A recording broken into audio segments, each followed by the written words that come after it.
Cloud9 are currently sitting at the top of the VCT Americas standings at second place with a 5-1 record, with their only loss being to the number 1 team in the league in Loud. But if you said this would be the case a month ago, you'd be called crazy. That's because going into the VCT Americas season, Cloud9 were going through some drastic changes straight out of the VCT Lock-in Brazil tournament. First, they decided to drop their star player Yay, the best VCT player of 2022, citing role issues with the team. Then on top of that, they decided to drop their fan favorite IGL in Vanity from the roster as well. But who did they decide to replace them with on the roster? A tier 2 support player that never got past round 32 in Challengers qualifiers, and a collegiate smokes player. Yeah, there were definitely questions for this Cloud9 roster heading into the season, but 4 weeks later, those have all but been answered. Let's quickly talk about who's been the standout performer for the team and the most obvious thing in the public eye that has been bringing this team success. We gotta talk about Leaf. Leaf has been an absolute monster for this team in their last few matches ever since being swapped onto the primary duelist role for the team, mostly playing the Jet and Neon. This move from Cloud9 to put him back on entry has been a huge win condition for them in their recent matches, as Leaf has always been a good player on the Sky/Initiator role, but putting him back on duelist has really elevated his game to another level. And I say back on entry because I know it's been a while, but there was a period of time way back where Leaf was playing main duelist for this team and looked great on it.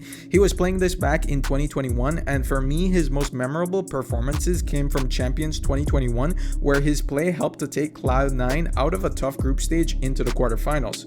But for pretty much the entirety of 2022, he was relegated to a flex role for Cloud9, where he often held his own as a player but rarely popped off like he used to. But now back on the role, he's flourishing just like before. His aim is really crisp and on point, and you can tell his confidence is really high on the fights and plays he's been making and taking. And Cloud9, and Zeppa in particular, has been great at supporting him as an entry. Him and Zeppa as a duo playing across the map look really well coordinated and always on point together.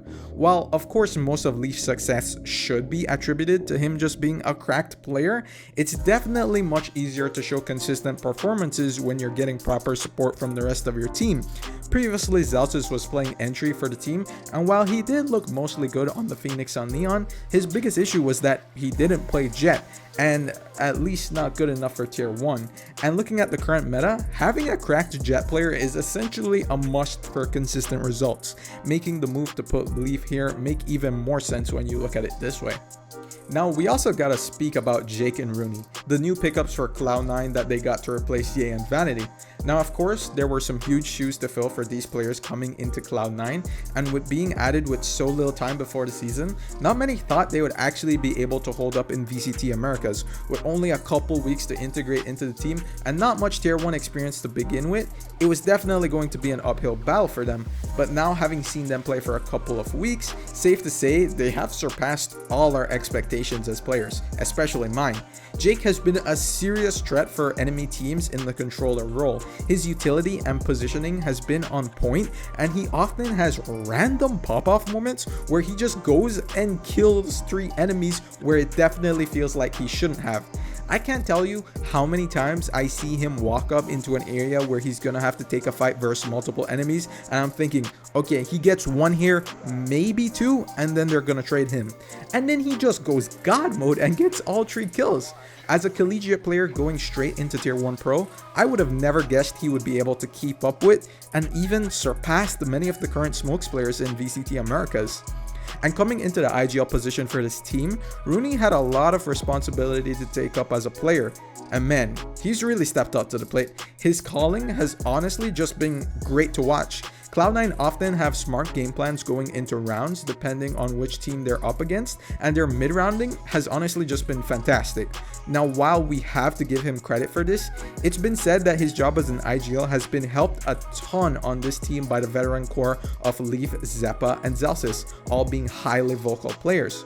Moving into a team with vocal players who are all feeding you information and can see opportunities well is really helpful for any IGL. So being able to call for players like Leaf, Zeppa, and Zelsis has really been great for him to succeed in the IGL role, making it look like all that time he spent on Sonics, maybe he was actually just a great caller, but his players weren't up to snuff and weren't feeding him as much information as this Cloud9 team. We'll never know for sure. And let's not forget the real MVP of this team, Coach MCE. Oh my gosh, this guy really has saved Jack Etienne's reputation by setting up this team for success. Okay, first of all, he's the one who scouted out Jake and Rooney to begin with and brought them onto the team. If anyone else was going to be picking up players for this team, I doubt their first choices would have been Jake and Rooney. But honestly, look at how great these players have become in such a short amount of time. Obviously, MCE did his homework and was able to tell these players had what it takes to compete in the big leagues. He's always been a great scout for up-and-coming talent. Just look at what he did last year with the Guard. The Guard last year was mostly constructive of players not known on the scene, but under MCE became a powerhouse in the North American region and even qualified for a Masters LAN tournament. Before the Guard, no one knew who Trent or Ned or Valen were. Now they're some of the most respected players in the North American scene. So not only was MCE able to scout Jake and Rooney, but he has also been able to integrate them so well into the team that it looks like they had been playing for months together before. When you watch Cloud9 play matches right now, it's unbelievable the level of coordinations that these guys are playing with. You'd have never guessed that two of their players were just added a couple of weeks before the season. Their fundamentals with trading, spacing are just flawless and really do remind me in a lot of ways how the Guard were playing last year. Just very drilled and disciplined gameplay. So much of that has to go to MCE and the Cloud9 coaching staff. They, in my eyes, are the real MVP. Okay, now, but the reason I made this video wasn't just to glaze up C9 and talk about how good they've been as a team.